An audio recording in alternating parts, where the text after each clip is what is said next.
and see if there's any questions in-house, and then I'll go back to the questions. The first question I received was, what does the day of visitation mean in 1 Peter chapter 2, verse 12? 1 Peter chapter 2.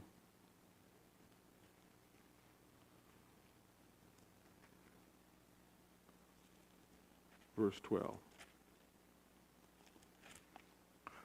Let's get some context. Let's read verses 11 and 12.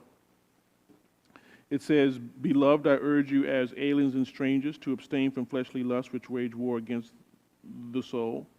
Keep your behavior excellent among the Gentiles, so that in the thing in which they slander you as evildoers, they may on account of your good deeds, as they observe them, glorify God in the day of visitation." So the question is, what does the day of visitation mean in our text? Well, the concept of visitation, particularly in the Old Testament, was both a recognition of God's judgment or His blessing. His judgment or His blessing. So when God visited, He visited in order to bless people or to judge people.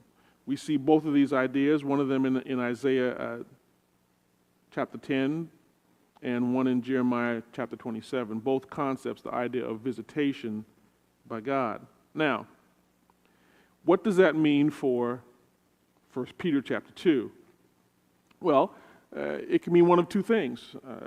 If the point of Peter is the blessing of God, then God's visitation would be for the purpose of redemption. Or, if the purpose was negative, then the visitation would be for final judgment of the unsaved.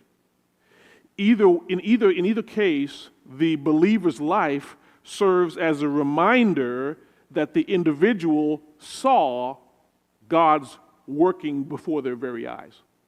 So Peter's point is that whether this person is a person who gets saved at a later point, or this is a person who's judged, both the saved person or the judged person will realize that they've seen the true grace of God manifested in a person's life. So Peter says, keep your life good before men.